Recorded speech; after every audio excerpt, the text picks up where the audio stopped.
Hi artists, watch this video to learn more about making Squishmallow artwork. Let's begin. First, I'll take my paper and make sure that it's vertical, that it's going the tall way in front of me, and start by making the shape of a Squishmallow. Squishmallows are all different, but they start with a similar shape, a hump. I like to make this in the middle of my paper with some space at the top for adding things like ears if you choose to make an animal, and some space at the bottom. Once your hump is complete, you'll make a curved line to connect it. This is the bottom of the Squishmallow. After you've made the basic Squishmallow shape, you can look at pictures or how-to draws to help you add details. I'm going to make mine be a dog, kind of like this picture. So I'll pay attention to the details, like I see a hump for the tummy. I see that the eyes are closed. You could make the eyes the same way as the picture, or you can make them different. Maybe I want to make mine winking.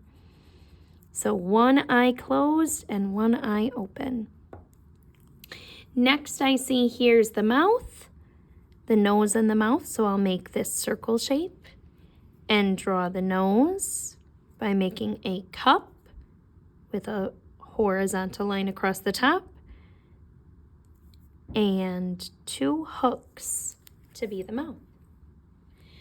Now I can add some of the other details. I want to make this be more like my dog. So instead of spots on one eye, she has spots on both eyes. So I'm going to add that and draw the ears. Once I'm done drawing my Squishmallow, I'll flip the paper over and write name and class code.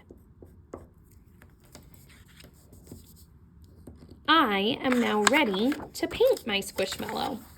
When it's time to paint, looking at pictures can help us know what realistic colors to use. So at your table, there will be some pictures that you can look at to help you pick real colors for your Squishmallow.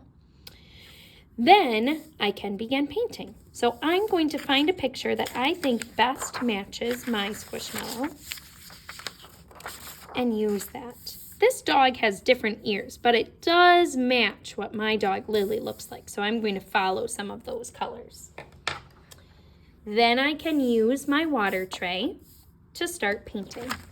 I'm going to move these pictures out of the way so they don't get wet, and then I can paint my Squishmallow. Here's my paint. I will get it wet with my paintbrush, make a puddle, then spin my brush up on its tippy toes and carefully paint. I like to go around the outside of a shape first and then paint the inside. This helps me stay inside of the lines. So I went around the outside and now I'll paint the inside, going gentle with my paintbrush, painting in one direction. Let's do this part. Around the outside and paint in one direction gently on the inside. If I want to change to a different color, like if I want to make the nose black, I first need to clean my brush, then wipe, flip, wipe on the sponge. That helps my paintbrush stay nice and pointy and having a good hair day. And then I can get my next color and carefully paint using that color. And you'll keep painting until you've painted in your whole Squishmallow. Okay, so I'll pause the video, I'll finish painting, and then I'll restart it. All right, now my whole Squishmallow is painted. There are some areas that I've left white because that's the color of my dog. So you'll need to think carefully if white spaces make sense or if they don't make sense for your animal or your Squishmallow. Now I can move these paints out of the way, and I'm going to use a different color to paint the background. This should be a color that you have not used anywhere else on your Squishmallow so that it stands out. I'll add a puddle to my green paint and then spin my brush up on its tippy toes, and now I can paint the background. The background is the area around my Squishmallow. So I'm going to start by going around the Squishmallow to remind my brain that I'm not going to paint inside of this part. I'm going to paint around it. So I'll keep going around my whole Squishmallow. And then after I've painted around it like this, then I can paint more of the background. It's okay if paint gets on the table because I can clean it off later. We want our color to go all the way to the edge of the paper.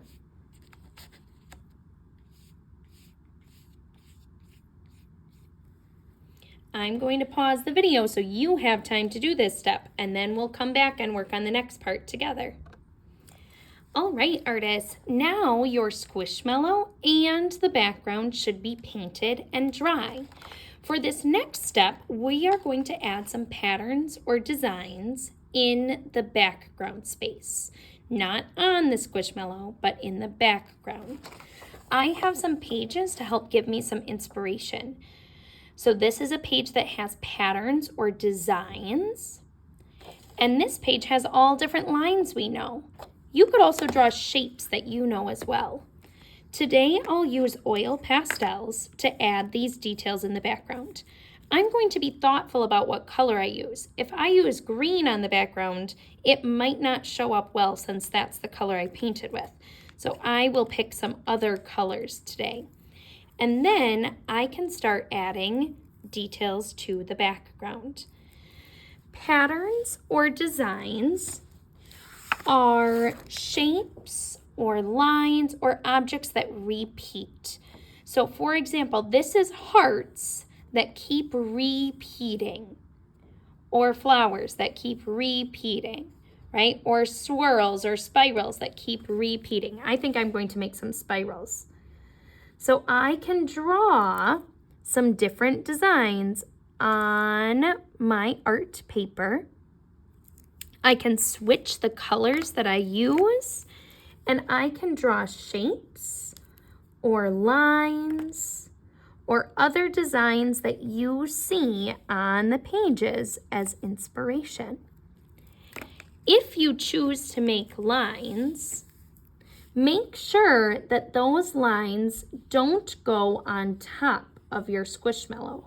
So for example, if I wanted to make another wavy line, when I get to the Squishmallow ear here, I need to stop, and I can start it again. When I get to the ear, I need to stop, and then I can start it again.